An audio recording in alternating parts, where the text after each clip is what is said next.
Hey guys, Kyle here from DIY Genius. I want to share with you my thoughts today on something that really interests me, which is the schooling system and why it kills creativity. And I want to start off by saying something that I think is really crucial, and it's that you're never enough by other people's standards. So we're taught today in school to be perfectionists, to grade ourselves in this system that if you get 100%, you're somehow like perfect in the eyes of this system. And the reality is most of us don't get anywhere near that, right? And we start to grade ourselves, grade our true worth based on these arbitrary set of standards. And really schools are these perfectionist factories to train these loyal people to work for the state, to serve corporations, to enroll in the military, that kind of thing. And school, in the modern context, predominantly comes from Prussia. And most people don't even know what Prussia is today because it's disappeared into the mist of history. But Prussia in the 19th century wanted to unite these different German states into this larger German state.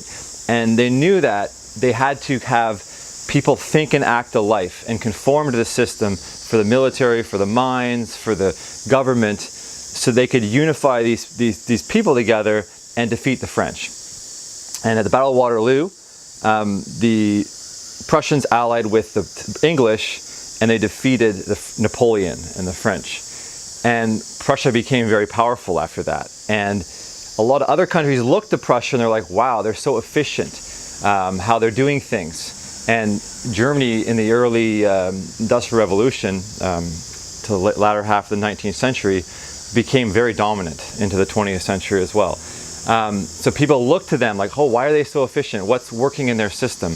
And this system was adopted in the United States by John Dewey, was one of the major proponents of brought in the United States, came into Canada, other Western countries. It just spread throughout the world. And that system today is like accepted as like the form of education. But it's a form of education that kills creativity by making you a perfectionist. And it may get, good doctors that are compliant with the system, so they follow the system, and good engineers that do it, and good accountants. But for everyone else who aren't in those specific professions, it reduces your ability to function in life because you get perfectionist and you get hard on yourself, and that's how the system controls us. The system that controls used to be the church. That would make you feel guilty for your sexuality, for your body, for who you are, and then they would control you through that. And today in the secular church we call school, the system wants to control your mind by, making you feel like you're never enough, that you can always get better.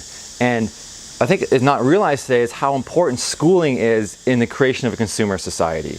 Because when you're never enough, you're the perfect consumer. Whether you're rich, poor, middle class, you're always consuming, you're always trying to get this identity better, this status elevated, and doing it through things that other people will look at you and think you're different and better, and they might respect you and validate you more.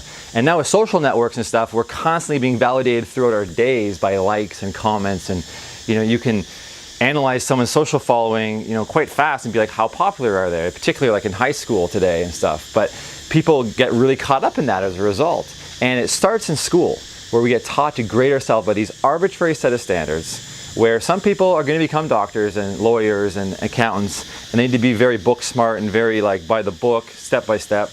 But for a lot of creative people, to conform to those systems, you become like the systems. You take on the neurosis of the systems. You become neurotic. And that's a lot of the modern world, is just this like exploration of how neurotic people can become when they get divided from their natural instincts, from their nature, right? And get put in these artificial corporations and governments where they're just like subservient to this hierarchy, and their creativity is crushed. And school really does crush our creativity through this perfectionism, through grading yourself on other people's standards that in the real world don't even mean that much really, apart from inside these institutions. So think more about how you can unschool yourself, unlearn these practices in schools of compliance to like this one true way of doing things, and conformity to what everyone else is doing, or what is considered studious or whatever. Go explore your own truth, follow your curiosity, go around the world, immerse yourself in the jungle and the sounds of the jungle and nature, because that's where we came from. That's where education used to be based, in the forest, in the soil, in, you know, protecting the life around us and being part of it. And that's what we need to recover today, not just sit in these desks that are attached to chairs in rows in a classroom. We need to think outside the school and develop an education that's connected to the earth again, that's connected to the world around us in relationships to this wider tribe of our society, and not where we're separate from things and taught to just compete with each other and become these perfectionists that judge other people on how perfect they are.